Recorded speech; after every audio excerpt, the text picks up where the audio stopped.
मेरा नाम सोनू कंवर, कक्षा 7 है। कलयुग समाज के अशुभ लक्षण।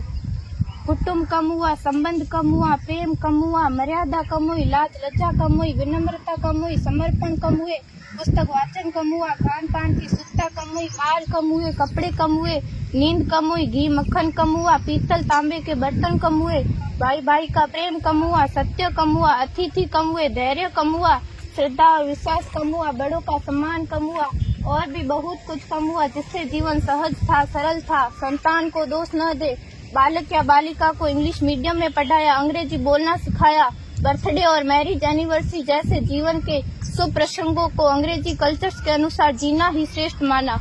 माता पिता को मम्मी डैड कहना सिखाया। जब अंग्रेजी कल्चर से परिपूर्ण बालक या बालिका बड़ा होकर आपको समय नहीं देता, आपकी भावनाओं को नहीं समझता, आपको तुच्छ मानकर आपसे जुबान लड़ाता, जब आपको बच्चे में कोई संस्कार नजर नहीं आता, तब घर के वातावरण को गंभीर किए बिना, संतान को दोष दिए बिना एकांत में जाकर रो लीजिएगा, क्योंकि पुत्र या पुत्री की पहली वर्षगांठ से ही भारतीय संस्कारों के बजाय, मंदिर जाने के बजाय केक कैसे काटा जाता है, यह सिखाने वाले आप और अम्मी है। जब बच्चा पहली बार घर से बाहर निकलता है तो प्रणाम और आशीर्वाद के बदले बाय बाय कहना सिखाने वाले आप और अम्मी है।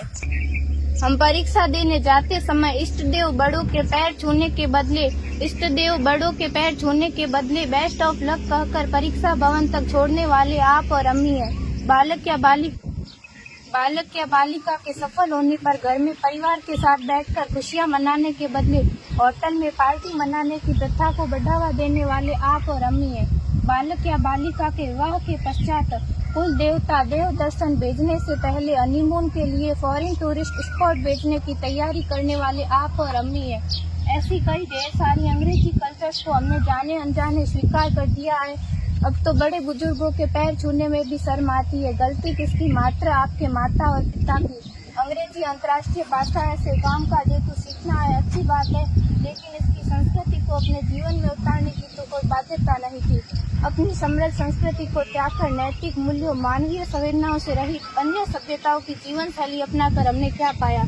अवैध संबंध, टूटते रिश्ते, व्यसन युक्त धन, थके हारे मन, छल भरे रिश्ते, अनुशासनहीन संतानें, असुरक्षित समाज। एक बार विचार जरूर कीजिएगा कि संस्कारवान पीढ़ी क्यों आवश्यक है।